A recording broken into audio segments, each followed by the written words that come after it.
Today I'll talk about two urban legends from my hometown. My hometown is located in the southwest part of China, and we're known for tropical fruit, really hot weathers, sometimes we're the butt of the joke for the nation, and good food, I'll say.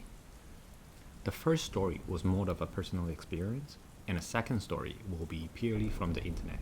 With that said, today we're drinking. What's this called again? With that said, tonight we're drinking Genmaicha.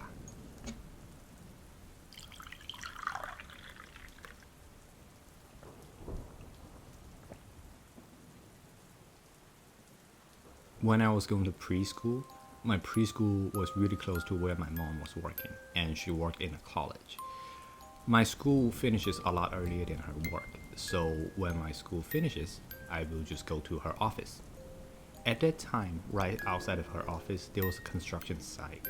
The college was building a new building, and they were just digging down to the foundation. My mom reminded me to not go close to the construction site, mainly because construction sites are, of course, dangerous for children. But there was another reason. A few weeks ago, there was a really heavy rain, and while the workers were working on the bottom of the foundation, part of the side wall collapsed, and it was said that some workers were killed, maybe 2 to 3 of them. Many years later, that building was complete, and turns out part of the building will be renting out while the other half will be just part of the college. But since the building was really new, the rental part was not really rented out yet, and even the college part didn't have many classes going on. Therefore, many floors were not decorated whatsoever. And even worse, there was not even light. The worst part though is that the building was designed in a curvy way. So when you step out of the elevator, the hallway you look down actually curves. In the middle of the night, as you can imagine, that building will be quite creepy. I mean me and the kids in the neighborhood, about 5 of us, would go to this building for adventures. We only have 2 flashlights. Just walking around inside the building would spook the crap out of us, even if nobody died here. After I grew up, I heard of a term called life pelting. It's an urban legend from the East Asia. So the idea is that when the construction company begins a building project, they would sacrifice some workers to please the gods so that this project can be carried out smoothly, and then it will be profitable. As you can imagine, in modern day Asia, you cannot just practice human sacrifice out and about. So there's this practice that sometimes construction company might sacrifice workers and then carry it out as an accident so that the death will not be questioned. And then the families of the deceased will just get some compensation, and then that will be the end of the story. Thinking back, was the incident I knew a human sacrifice, or was it actually accident? There's no way for me to find out. And if that is true, then is life pelting even an urban legend, or is just a scary practice? Do you think life pelting is still a thing? Let me know in the comment section.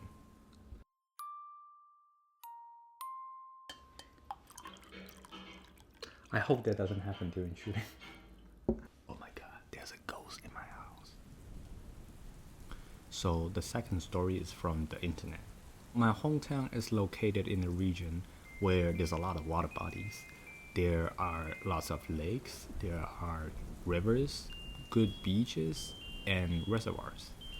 And being so hot in the summer, a lot of people would just tend to hang out around those water bodies. And just like everywhere else in the world, when people hang out in the water bodies, some accidents can happen. However, there is one reservoir that has a much higher accident rate than the national average. It's called the Tianbao Reservoir. There's a local saying that every May and June something bad is gonna happen, which is understandable because May and June is around the rainy season, and during the rainy season, the water becomes unpredictable. So if anyone goes near it, things can happen. If you look up about this reservoir online, the first thing you'll see is the high number of things you can do around it.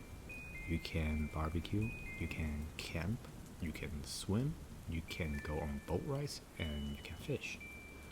But not far from this post, you will also see headlines of people going missing again, and then people drown again in this reservoir.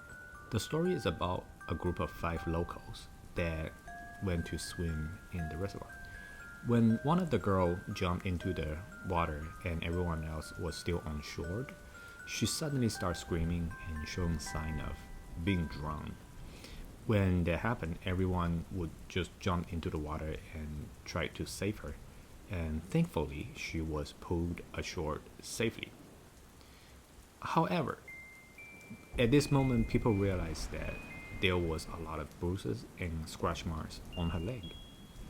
At that time, they thought that perhaps there were some other swimmers nearby, some of them inside the water, and they're just trying to joke or prank them. And that was not funny. That was stupid dangerous. So the group of friends would just wait on shore and wait to see if anyone would surface, and then they would beat him up because, again, that was crazy dangerous. However, after 10 minutes, there was no sign of anyone being in the water. There was nobody that surfaced. So they got kind of spooked up by what happened, and they packed and they left really quickly. The next day, the girl visited a oracle, and she told her that she likely met a water ghost.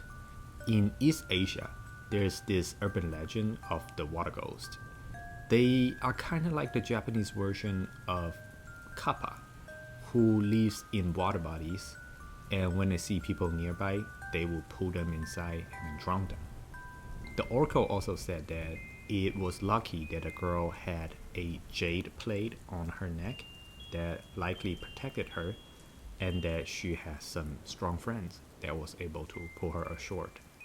If not, she could have been dragged down, drowned, and then become the next water ghost. So that's it. That was the 2 urban legend stories from my hometown. Is there any scary stories from your hometown? Please let me know in the comment section. With that said, I hope you have a good night.